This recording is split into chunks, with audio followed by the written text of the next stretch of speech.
बिस्मिल्लाहिर्रहमानिर्रहीम अस्सलाम वालेकुम। आज मैं आपसे शेयर करने लगी हूँ लंच में एंजॉय करने वाली एक ऐसी रेसिपी कि शायद ही आपने कभी ट्राई की हो।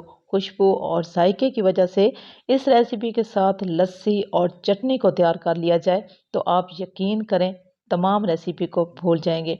इसकी तैयारी के लिए हम लेंगे 1 कप भर के कुकिंग ऑयल। घी का इस्तेमाल भी कर सकते हैं। ऑयल को गर्म करने के साथ ही हम इसमें डाल देंगे 2 चम्मच भर के लहसुन अदरक का पेस्ट। अब दरमियानी आंच पे इस पेस्ट को हम उस वक्त तक फ्राई करेंगे जब तक कि एक अच्छी सी खुशबू नहीं आ जाती। खुशबू आने के साथ ही हम इसमें डाल देंगे 1 चम्मच बेसन। अब बेसन को इसी पेस्ट के साथ ही हम उस वक्त तक फ्राई करेंगे जब तक कि बेसन का कच्चापन ख़त्म नहीं हो जाता और बेसन का कलर चेंज नहीं हो जाता। बेसन का कलर चेंज होने के साथ ही हम इसमें डाल देंगे टमाटर का पेस्ट। 2 दरमियाने साइज़ के हमने लाल वाले टमाटर लिए और इसी मसाले में शामिल कर दिए। अब इन तमाम मसालों को हम थोड़ी देर के लिए फ्राई करेंगे और फ्राई करने के साथ ही हम इसमें डाल देंगे तेज़ पत्ते। 2 हमने तेज़ पत्ते लिए हैं वो हम डाल देंगे इसी मसाले में और साथ में हम डाल देंगे 1 चम्मच कुटी हुई लाल मिर्च। दोबारा से इन तमाम मसालों को हम रोस्ट करेंगे उस वक्त तक जब तक कि कलर चेंज नहीं हो जाता। थोड़ी देर रोस्ट करने के साथ ही आप देखिएगा कि तमाम मसालों का कलर चेंज हो जाएगा। इंतहाई खूबसूरती के साथ तमाम मसालों का कलर जो है वो चेंज हो गया है तो हम इसमें डाल देंगे प्याज। 4 बड़े साइज़ के हमने प्याज लिए। प्याज का इस्तेमाल ज़्यादा और कम कर सकते हैं।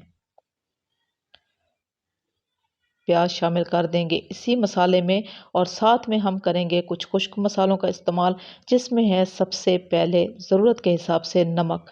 नमक शामिल करने के साथ ही हम इसमें डाल देंगे आधा चम्मच हल्दी और हल्दी के साथ ही हम लाल मिर्चों का इस्तेमाल करेंगे। पाउडर हमने लिए 2 छोटे वाले चम्मच हमने लाल मिर्चों का पाउडर लिए वो हम शामिल कर देंगे। मिर्चों का इस्तेमाल कम और ज़्यादा किया जा सकता है। साथ में हम इसमें डाल देंगे साबुत खुश्क धनिया 1 चम्मच और इसी के साथ ही आधा चम्मच हम लेंगे पिसा हुआ धनिया। तमाम खुश्क मसालों को हम इसी प्याज़ों में अच्छे से मिक्स कर देंगे और मिक्स करने के साथ ही जब हम देखेंगे कि तमाम मसाले जो हैं प्याज में अच्छे से मिक्स हो गए हैं तो हम इसमें पानी का इस्तेमाल करेंगे। अब पानी का इस्तेमाल बहुत ज़्यादा नहीं करना। आधा कप हम पानी लेंगे और इसी मसाले में हम शामिल कर देंगे ताकि प्याज सॉफ्ट हो जाए और तमाम मसाला जो है वो प्याज़ों में शामिल हो जाए।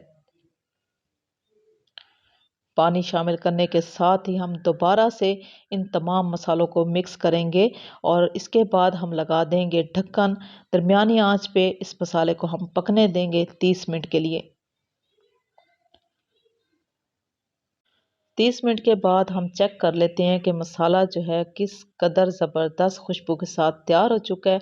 आप यकीन करें इंतहाई अच्छी खुशबू के साथ ये रेसिपी मुकम्मल तौर पे तैयार हो चुकी है। तो हम इसके ऊपर डाल देंगे हरी मिर्चें जो कि हमने बारीक काट ली हैं और इसी के साथ हम हरे धनिया का इस्तेमाल करेंगे जो कि हमने वो भी बारीक काट लिया वो हम शामिल कर देंगे और साथ में हम डाल देंगे इसके ऊपर कसूरी मेथी। आसान और सादा सी रेसिपी अगर आपको अच्छी लगी हो तो मेरी तो आपसे सिर्फ इतनी सी रिक्वेस्ट है कि आप मेरे चैनल को सब्सक्राइब कर दें, मेरी वीडियो को लाइक और शेयर ज़रूर कर दें। रेसिपी अच्छी लगे तो कमेंट्स में मुझे ज़रूर बताइएगा ये रेसिपी कैसी बनी और कैसी लगी। अल्लाह हाफिज़।